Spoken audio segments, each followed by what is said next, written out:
911, what's your emergency? Eleanor Whitmore lowered her voice as if the curtains themselves might testify against her. There's a black man trying to break into a house on Briar Lane. Across the street, Marcus Reed heard enough of the sentence to understand what had just happened. He was standing under the amber porch light of his own home, a weathered brick colonial at the end of the cul-de-sac, with a carry-on suitcase beside his left foot and a set of keys resting in his palm. The evening air smelled like cut grass, sprinkler water, and the faint smoke of someone's backyard grill. It should have felt like coming home. Instead, before he could slide the key into the lock, a woman who had never once brought over a pie, never once asked his daughter's name, had turned his return into a report. Marcus did not move quickly. Men like him learned early that speed could be misunderstood. He lifted both hands where they could be seen, the keys dangling from one finger, silver teeth catching the porch light. "Ma'am," he called across the narrow street, calm enough that even he almost believed it. "I live here." Eleanor stood behind the open gate of her white two-story house, phone pressed to her ear, cardigan pulled tight around her shoulders like a flag of respectability. Her lawn was trimmed to exactly the height allowed by the Homeowners Association, and her porch columns were washed so clean they looked untouched by weather. She looked at Marcus the way some people looked at a storm cloud moving toward a picnic. Not as a person, as an interruption. "He says he lives here," she told the dispatcher, loud enough for him to hear. Then after a pause she added, "But I've never seen him before." Marcus let out one slow breath. He had owned the house for 3 years. He had painted the front rail himself one Saturday morning while his daughter, Maya, sat on the steps drinking lemonade from a plastic cup. He had planted the small maple tree by the mailbox because Maya said the street needed something that would turn red in the fall. He had paid the mortgage, fixed the gutters, shoveled the driveway after every winter storm, and still, in Eleanor Whitmore's eyes, he was standing outside a life she could not imagine belonged to him. Behind him, the porch camera hung slightly crooked. That was why he had paused before opening the door. Not because he was breaking in. 'Cause something was wrong. The bracket had been shifted, the lens tilted down toward the welcome mat, and a thin crescent of dried mud marked the lower edge of the doorframe. Marcus had noticed it instantly, the way he noticed exits in restaurants and unfamiliar cars parked too long near school entrances. Habit. Training. Survival. He had been away for 3 weeks on a federal investigation he could not discuss, following the quiet movements of men who used ordinary neighborhoods as cover for terrible intentions. He had driven home from the airport instead of going straight to the office because Maya had a school performance the next morning and had left him a voicemail saying, "Don't be late, Dad.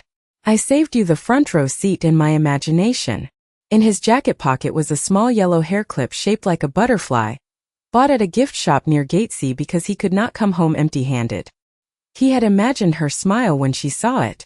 He had imagined coffee on the kitchen counter, the old floorboards creaking under his shoes, the simple mercy of being nobody's target for one night. Then Eleanor had seen him. Not the tired father. Not the homeowner. Not the man who had spent half his life protecting people who would never know his name. Just black. Just suspicious. Just enough to call. "Step away from the property," Eleanor said now, still on the phone, her voice sharpening with confidence because help was on the way. Marcus looked at the dark windows of his own living room.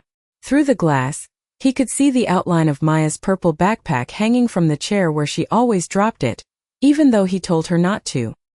He could see the framed photo on the mantel, Maya missing 2 front teeth, Marcus kneeling beside her, both of them laughing at a county fair in Virginia. This was not just property. This was bedtime stories, pancake sundaes, unpaid bills, birthday candles, and the quiet work of building a safe place in a world that kept asking for proof. He turned back to Eleanor, his voice low, steady, and tired in a way anger could never fully explain. "I can't step away from my own home." Her mouth tightened. In the distance, sirens began to rise, soft at first, then clearer, weaving through the peaceful streets of Briar Lane. Red and blue light had not yet reached the corner, but Marcus could already feel it coming, painting the brick, the maple tree, the welcome mat, and the keys still hanging from his hand. He did not reach for his badge. Not yet. The badge in his inner pocket carried weight, but so did the silence he chose. Because a man should not have to become federal law enforcement to be believed on his own front porch. The first patrol car turned onto Briar Lane with its lights flashing but no siren, as if even the sound had been softened for a neighborhood that did not like disturbance. Marcus watched the red and blue wash over the maple tree, over the crooked porch camera, over Eleanor Whitmore's white columns and perfect flower beds. The colors moved across his hands too, making the keys flash like evidence. He kept them raised, not high enough to seem dramatic, just visible enough to make the officer's job easier and his own life safer. That was another lesson he had learned long before the Federal Bureau of Investigation ever gave him a badge. Make yourself calm. Make yourself clear. Make yourself smaller than the fear people have already placed on your body. The driver's door opened and Officer Daniel Hayes stepped out, one hand near his belt, his eyes moving from Marcus to Eleanor, then back to Marcus again. He was young enough to still look uncomfortable when something felt wrong, but trained enough to hide it beneath procedure. "Sir, I need you to step down from the porch," Hayes said. Marcus nodded once. "Officer, this is my house." "We will get to that," Hayes replied, not unkindly, but not believing him yet either. That was the part Marcus felt in his chest, quiet and familiar. Not hatred exactly. Something colder. The delay between truth and acceptance. He walked down the 2 porch steps slowly, his suitcase still standing beside the door like a witness no one had asked to speak. Eleanor crossed the street halfway, stopping behind the police car where the light made her silver earrings blink. "I told the dispatcher he was tampering with the lock," she said. "I saw him crouching near the door." Marcus looked at her, then at the lower corner of the frame where the mud marked the paint. "I was checking damage," he said. "My camera was moved." Hayes glanced toward the porch but did not walk up to inspect it. "Do you have identification?" "Yes," Marcus said. "My wallet is in my vehicle." He nodded toward the black sedan parked along the curb, still warm from the drive back from Dulles. "May I retrieve it?" Hayes hesitated. Eleanor's voice cut in before he could answer. "That is convenient." Marcus did not respond. He had spent years learning that some sentences were traps, built not to seek information but to provoke a reaction. Instead, he let the silence sit between them. The neighborhood had started to wake behind curtains. A porch light clicked on 2 houses down. A dog barked once then stopped. Marcus could feel the hidden audience gathering, the way people watched without admitting they were watching. He wondered how this would look by morning if someone filmed only the last 30 seconds. A black man in front of a police car. A white woman pointing. A calm officer asking questions. No one would see the mortgage papers in his office drawer, the height marks for Maya on the kitchen wall, the yellow butterfly clip in his pocket, or the birthday card still taped inside the pantry because his daughter said it made the house feel lucky. "What is your name?" Hayes asked. "Marcus Reed." "And you live at this address?" "Yes." "How long?" 3 years. Eleanor gave a soft laugh, almost polite. "I chair the homeowners association. I know who lives on this block." Marcus turned his head toward her for the first time fully. His expression did not harden. It settled. "No," he said quietly. "You know who you choose to notice." The words did not land loudly, but they changed the air. Hayes looked down at his notepad.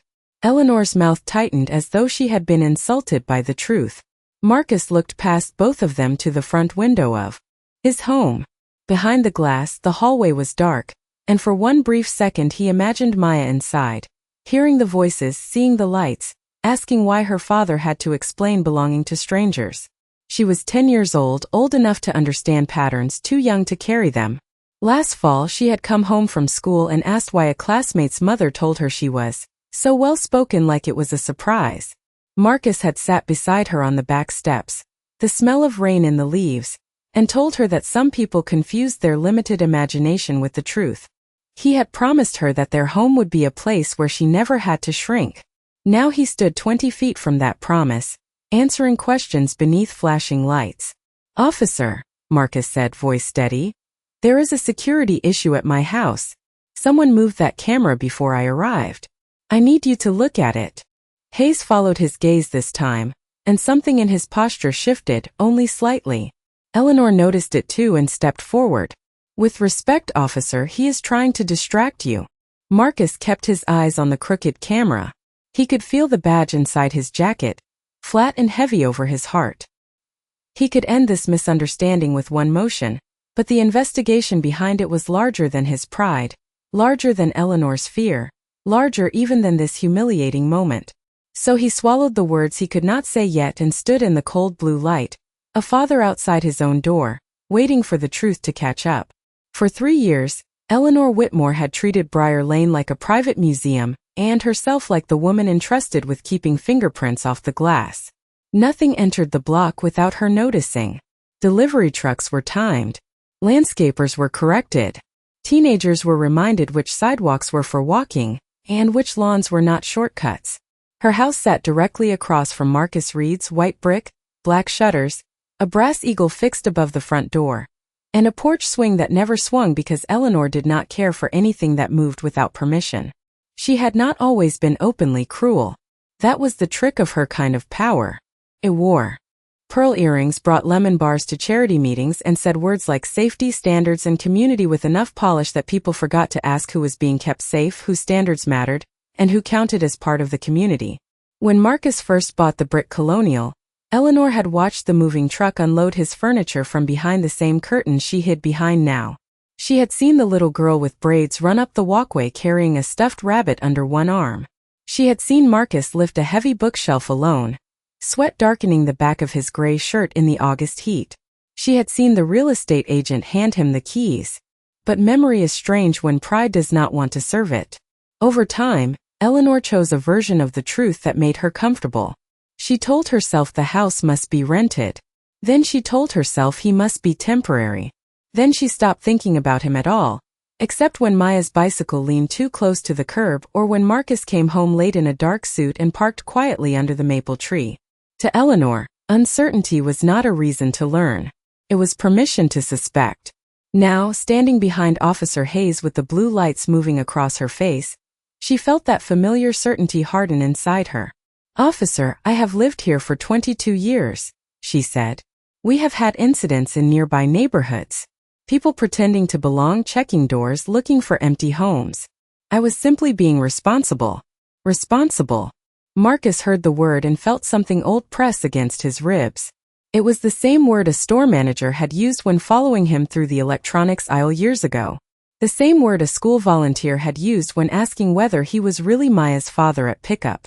The same word people reached for when they wanted fear to sound like duty. Officer Hayes glanced toward Eleanor, then back toward the porch. "Mrs. Whitmore, please stay by the cruiser." "I am trying to help," she replied. "Then help from there," Hayes said, a little firmer this time. The line was small, but Marcus noticed it. Eleanor did too. Her chin lifted as if the night itself had been rude to her. Hayes stepped closer to the front steps and finally looked at the camera. It was not just crooked. The mounting screw had been loosened, and a thin scratch ran along the black casing. Marcus could see the officer register it, then try not to show too much. "You said this was moved before you got here?" Hayes asked. "Yes." "How do you know?" Marcus looked at the lens, then at the flower pot beside the door. The pot was turned 2 inches out of place, the hidden spare key compartment beneath it untouched but exposed just enough to bother him. He had placed it there for Maya and no one else. "Because I know my house," he said. Eleanor made another sound behind them, softer this time, less confident but still unwilling to fall silent. Anyone could say that. Marcus turned toward her slowly. The porch light warmed one side of his face while the police lights cooled the other, splitting him into 2 colors, 2 judgments, 2 versions of a man depending on who was looking. "Mrs. Whitmore," he said, speaking her name for the first time that night. "You saw me plant that maple tree." Her eyes flickered. It was brief, but he caught it. "You saw my daughter draw stars on this driveway last 4th of July. You complained because the chalk dust got near the gutter." Hayes looked back at Eleanor. She did not answer. The quiet stretched thin over the street. Somewhere in the distance, a garage door hummed open and shut. Marcus took one careful step toward the walkway, not enough to alarm anyone, just enough to let the porch light fall fully across his chest. "You knew enough," he said. "You just did not know enough to care." The words settled heavier than shouting could have. For the first time since the patrol car arrived, Eleanor looked less like a witness and more like someone standing beside the thing she had done. Then Marcus's phone buzzed once inside his jacket. Not a normal call. A short, coded vibration from a secure channel. His eyes dropped for half a second. Hayes noticed. So did Eleanor. Before either of them could speak, a second set of headlights appeared at the mouth of Briar Lane, low, black, and moving fast without a siren. Marcus felt the night tighten. The misunderstanding on the lawn was no longer the only problem. The real danger had just found the street. The black vehicle slowed near the curb, its headlights cutting a clean path through the red and blue wash from the patrol car. Marcus did not turn his body toward it all at once. He shifted only his eyes first, then his shoulders, controlled, deliberate, the way a man moves when every gesture might be misread by someone already afraid of him. Officer Hayes followed the direction of his glance. Eleanor stepped closer to the cruiser despite being told to stay back, her cardigan tight around her folded arms. "Is that yours too?" she asked, the question carrying a small blade of accusation. Marcus ignored the tone and watched the vehicle roll past the first mailbox, then the second. It was not one of theirs. Not local police. Not the bureau. Too clean for a contractor, too slow for a lost driver, too interested in the wrong house. The driver did not stop in front of Marcus's place.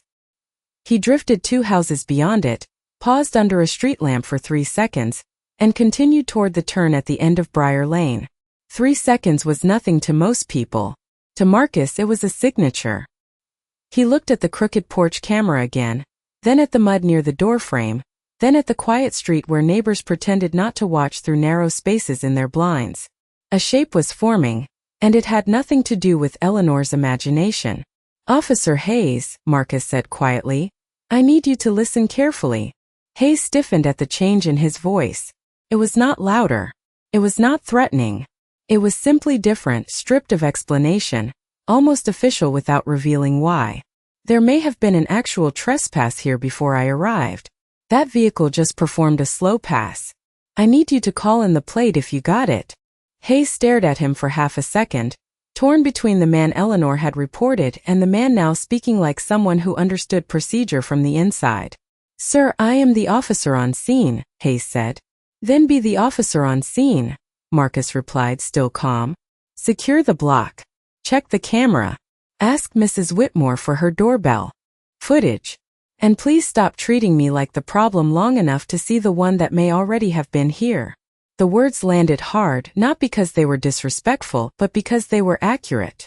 Eleanor's face colored in the flashing light. "This is unbelievable," she said. "He is giving orders now?" Marcus turned to her, and for the first time there was something sharper than patience in his eyes. Not anger, not contempt, but a boundary finally drawn. "No, Mrs. Whitmore.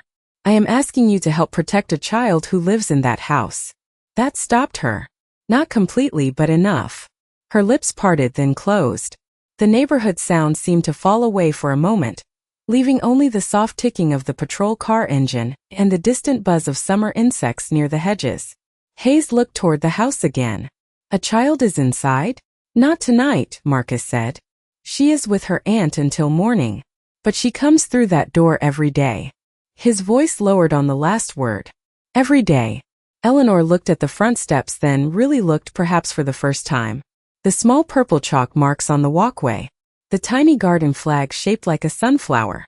The child's scooter leaning near the side fence, one handle wrapped in yellow tape. Details she had seen before and filed away as clutter now rearranged themselves into evidence of a life. Marcus stepped slowly toward his suitcase and crouched beside it, careful to keep one hand visible. Hayes started to speak, but Marcus raised 2 fingers in a small, steady signal for patience. He unzipped the front pocket and removed a folded photograph. Not identification, not a badge, just a picture worn soft at the corners. Maya at the county fair, grinning beneath a sky full of fireworks, one hand wrapped around her father's thumb. Marcus held it out toward Hayes. "That is my daughter," he said. "This is our home. And someone touched our door before I got here." Hayes accepted the photograph, and something in his face shifted from suspicion toward discomfort. The kind that arrives when a person realizes the story they stepped into was built wrong from the first sentence. Eleanor stared at the picture, but did not reach for it. Marcus rose again, his knees quiet, his breathing even. He could still feel the badge inside his jacket, the secure phone against his ribs, the yellow butterfly clip in his pocket. 3 truths, all hidden for 3 different reasons. He looked down the street where the black vehicle had vanished around the corner. "Officer," he said, "run the plate. Now." This time Hayes did not argue. Hayes turned toward his cruiser and spoke into the radio, his voice low but suddenly more careful, as if the street itself had become part of a report he did not yet understand.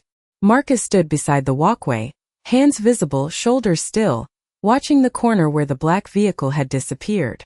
The plate number had flashed in his mind for only a second, but a second was enough.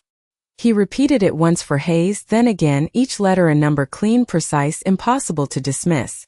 Eleanor heard the confidence in his voice and looked away first. That small movement told Marcus more than an apology would have. She was not ready to admit she had been wrong. She was only beginning to realize that being certain was not the same as being right. Hayes finished the call and looked back at him. "Dispatch is checking it." "Thank you," Marcus said. The courtesy sounded almost painful in the open air. Eleanor shifted behind the cruiser. "Officer, I still think you should verify who he is before taking instructions from him." Hayes did not answer immediately. He glanced at the photograph in his hand again, then toward the crooked camera, then toward the front door. "Mrs. Whitmore, I am going to ask you one more time to remain where you are." Her face tightened.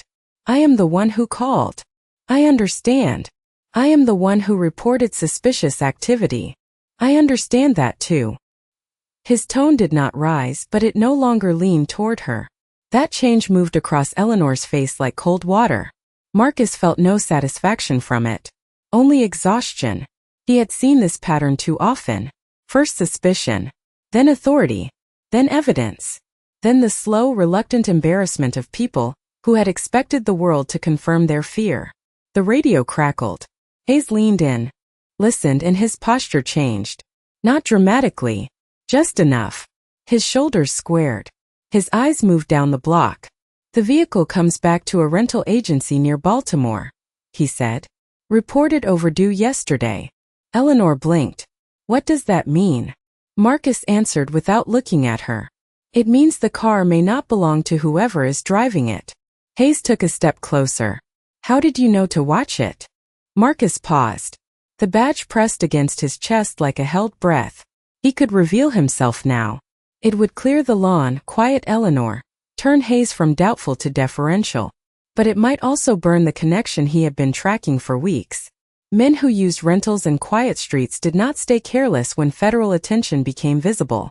He looked at his front door and imagined Maya walking through it in the morning, her backpack bouncing, her voice filling the hallway. Pride had no place beside her safety. Neither did revenge. "I pay attention," he said. Eleanor gave a humorless laugh. "That is not an answer."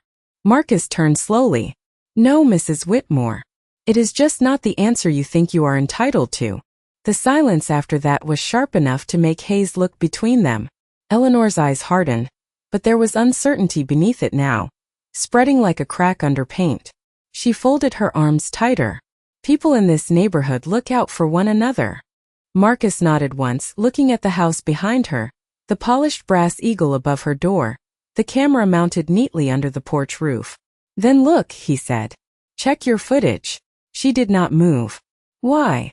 "Because your camera faces my driveway." "It faces the street." "It faces my driveway," Marcus repeated, quieter. Hayes looked at Eleanor. "Mrs. Whitmore, do you have a doorbell camera or exterior security system?" "Of course I do. We need to review it." "Tonight." "Yes, ma'am. Tonight." For the first time, Eleanor looked truly inconvenienced, not frightened, not righteous, but interrupted in the private comfort of being the accuser. She glanced at Marcus, and he saw the question she would not speak. "Why should I help you after you embarrassed me?" But he had not embarrassed her. He had only refused to disappear. Hayes took a few steps toward her side of the street. Eleanor remained still. "Mrs. Whitmore," Marcus said, and his voice changed again, softer this time, almost weary. "If someone was near my door before I arrived, Your camera may be the only thing that saw them clearly. She looked toward his house.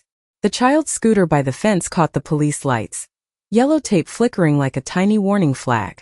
Marcus followed her gaze and felt his throat tighten, not with fear alone, but with the helpless anger of a father who had built a safe place and found strangers circling its edges. My daughter comes home tomorrow, he said. That is why this matters.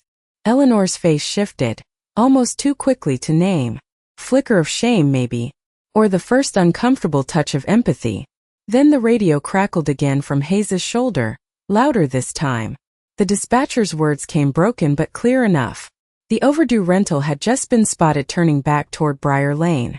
The dispatcher's words seemed to remove the warmth from the summer air. For a moment, no one on Briar Lane moved. The patrol lights continued to turn silently across the houses, staining white siding red, then blue, then red again, as if the whole block were breathing through a warning.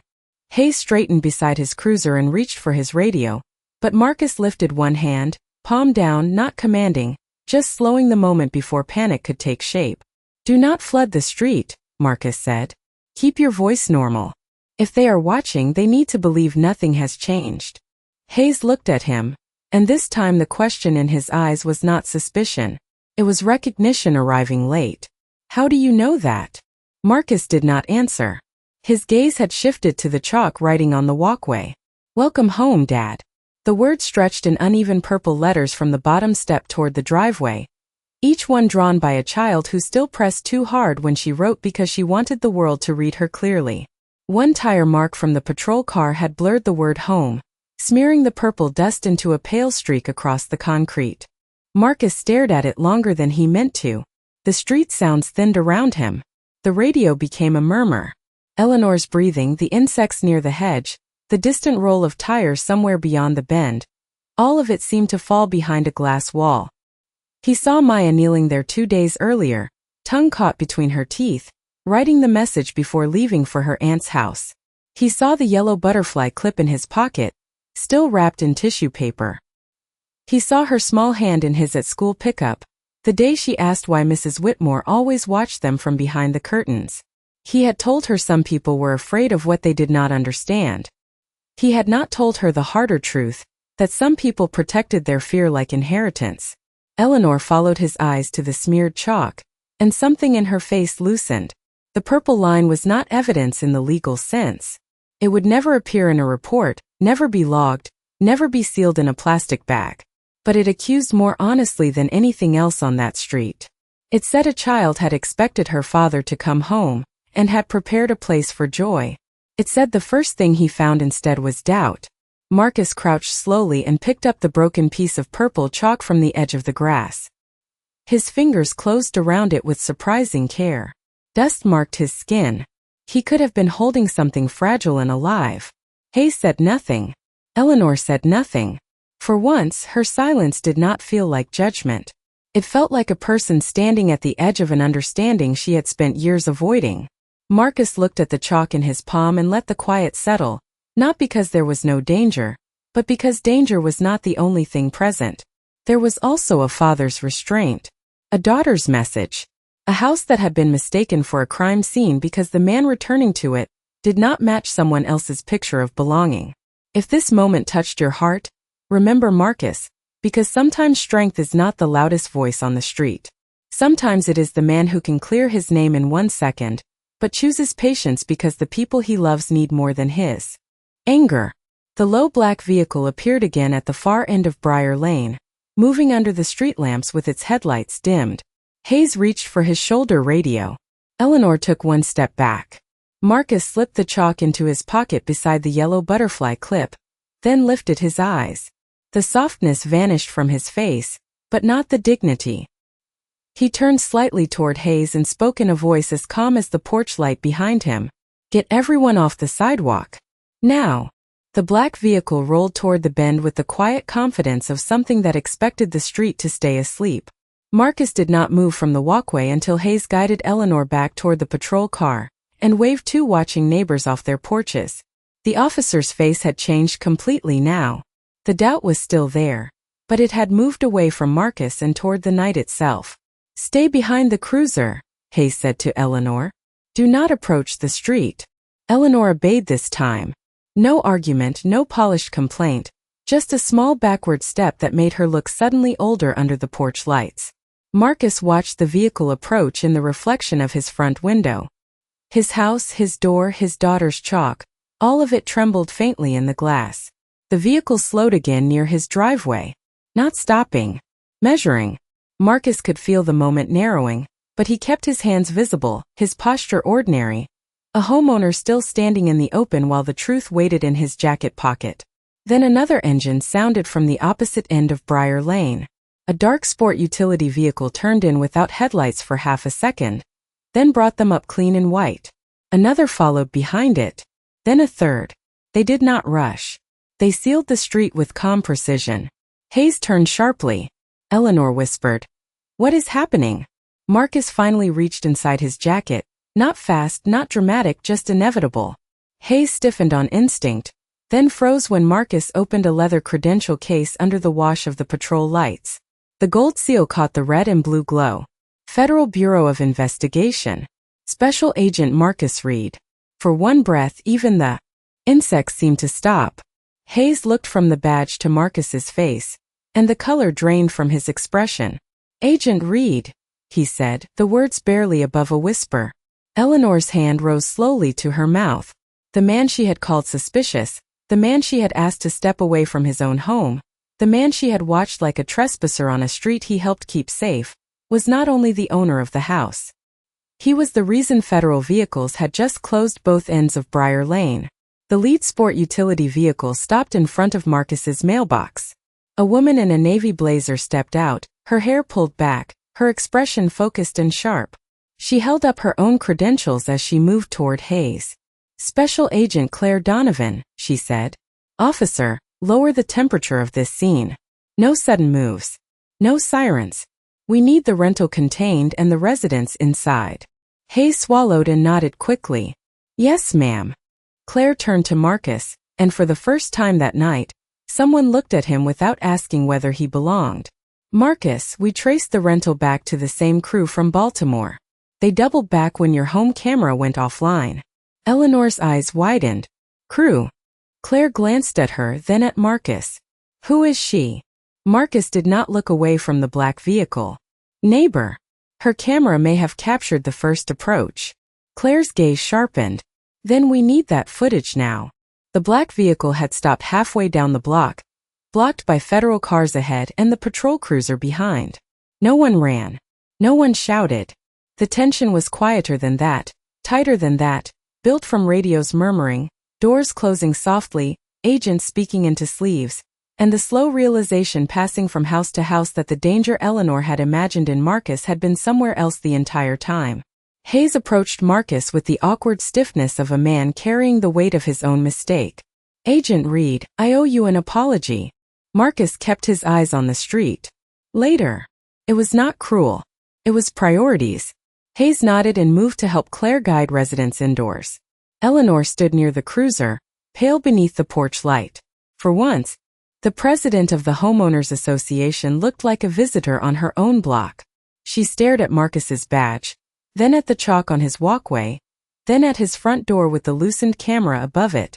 Her voice came out thin. "I did not know." Marcus finally turned to her.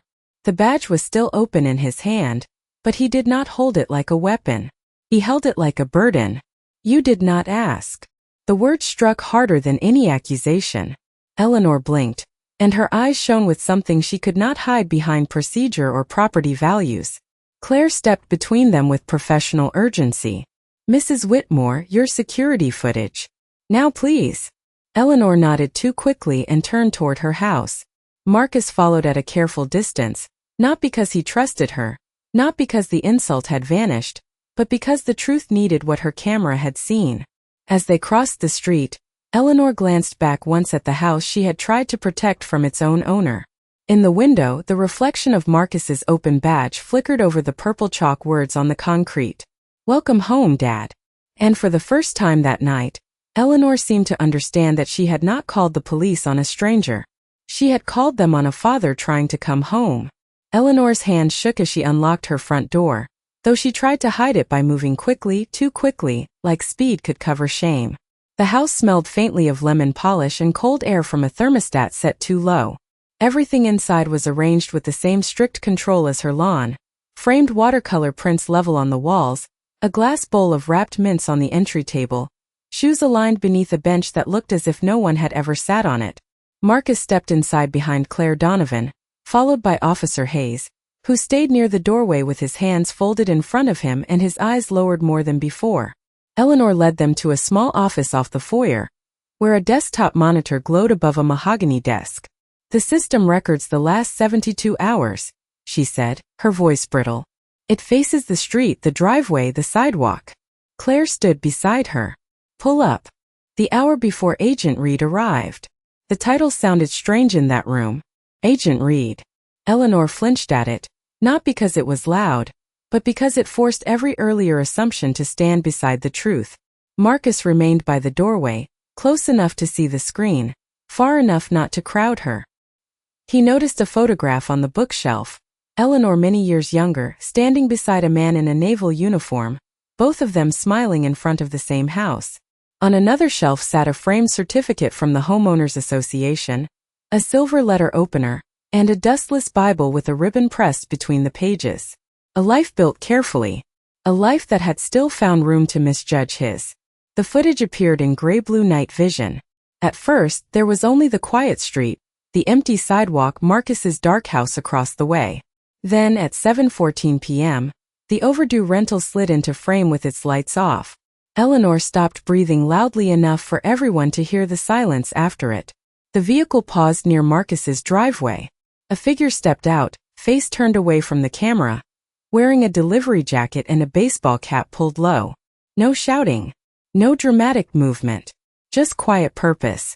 The figure crossed to Marcus's porch, reached toward the doorframe, then adjusted the porch camera with a gloved hand. Claire leaned closer. "Freeze it there." Eleanor clicked the mouse, missed, clicked again. Marcus watched the image sharpen around the person's wrist. A small tattoo half visible beneath the glove. Claire saw it too. "That is him," she said. "That is the courier from the Baltimore drop." Hayes exhaled softly. Eleanor turned in her chair. Her face drained of every defense she had carried across the street. "I saw that car earlier," she whispered. "Before I called. I remember because it slowed near the mailbox." Marcus looked at her carefully. "Why did you not call then?" The question was quiet. It did not accuse with volume.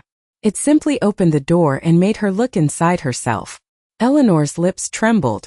She glanced toward the frozen image, then toward Marcus, then away. "I thought it was a delivery," she said. The answer settled heavily in the office. A strange vehicle with its lights off had seemed ordinary to her.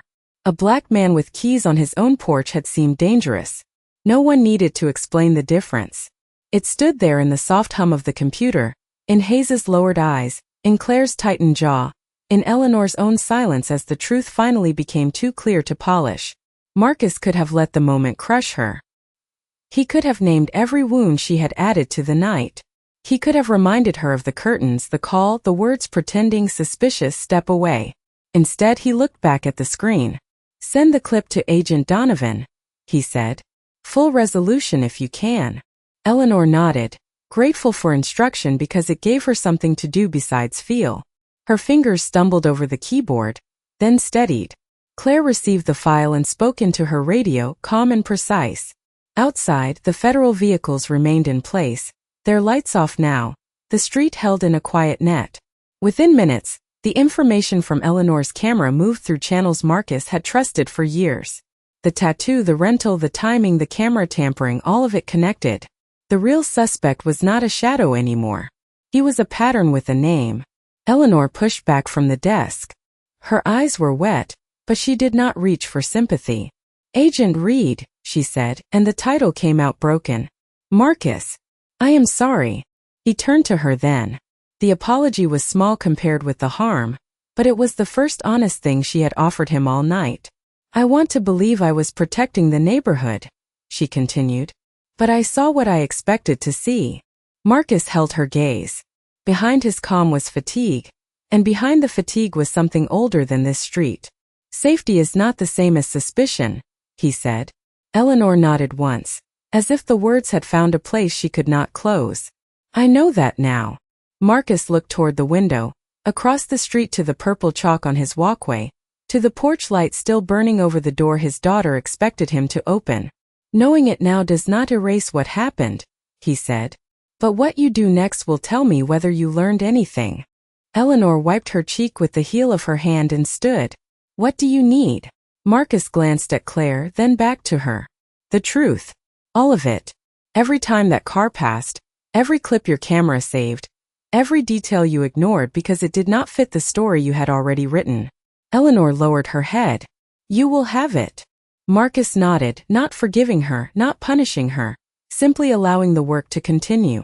And in that quiet office, surrounded by polished wood and flickering security footage, Eleanor Whitmore finally began helping the man she had tried to remove from his own home protect the very street she claimed to love. By midnight, Briar Lane no longer looked like the same street. The flashing lights were gone, the federal vehicles had slipped away one by one, and the houses had returned to their carefully kept darkness, but the silence left behind was different. It was not the shallow silence of people pretending nothing had happened. It was the deeper kind, the kind that comes after a truth has moved through a place and rearranged the furniture inside everyone's chest. The footage from Eleanor's camera had given Claire Donovan what she needed. The overdue rental was located less than 2 miles away near an empty office park, and the man from the video was taken into custody without a scene loud enough to wake the neighborhood. By the time Marcus crossed back to his own driveway, the official work had shifted to reports, calls, evidence logs, and quiet federal language that made danger sound smaller than it had felt. Officer Hayes stood near the curb, his hat in one hand, the other resting awkwardly at his side. Agent Reed, he said, then stopped. Marcus looked at him but did not make it easier. Hayes swallowed. I should have listened sooner. You told me this was your home. I treated that like a claim instead of a fact. Marcus studied him under the porch light. The officer looked young again, not because his badge had lost power, but because he had finally felt the weight of using it without seeing clearly. Do better the first time, Marcus said. Hayes nodded, and there was no defense in it. Across the street, Eleanor stood on her own walkway, not behind curtains, not behind the police, not behind careful words like safety or concern. She held a small flash drive in both hands, even though Claire already had copies of everything. Maybe she needed something to carry. Maybe shame feels less empty when the hands are full. Marcus approached her only halfway, stopping at the center of the street where the painted lane line ran faint and pale under the moon.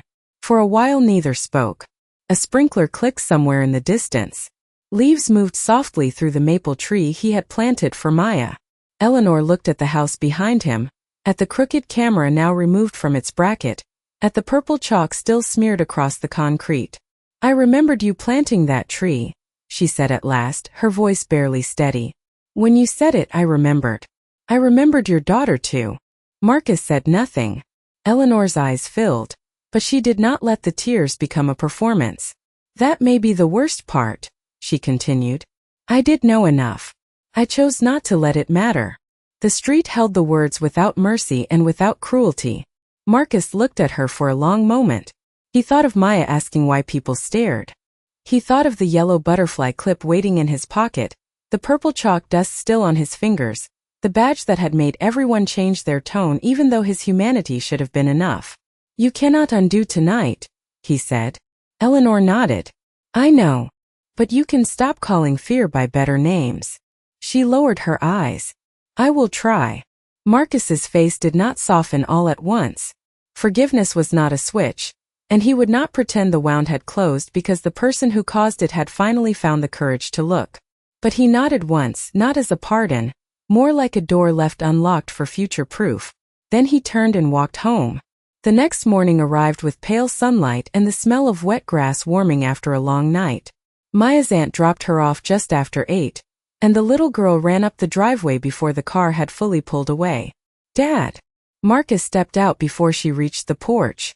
She crashed into him with all the force a 10-year-old heart could carry, and he folded around her, one hand on the back of her head, the other holding the small yellow butterfly clip. You made it, she whispered into his jacket. I told you I would. She pulled back and noticed the smeared chalk on the walkway. Her smile faded for a second. Marcus watched her take it in, the blurred word, the dusty streak, the broken edge of the message she had made for him. Without asking what happened, she picked up a fresh piece of purple chalk from the little bucket beside the steps. Kneeling carefully, she wrote over the old letters, slow and firm this time, pressing each word into the concrete until it could not be missed. "Welcome home, Dad." Marcus stood behind her, the badge no longer in his hand, the butterfly clip shining softly in her hair. Across the street, Eleanor opened her front door. She did not wave. She did not call out. She only stood there, seeing them clearly at last. Marcus noticed her, then looked back at his daughter.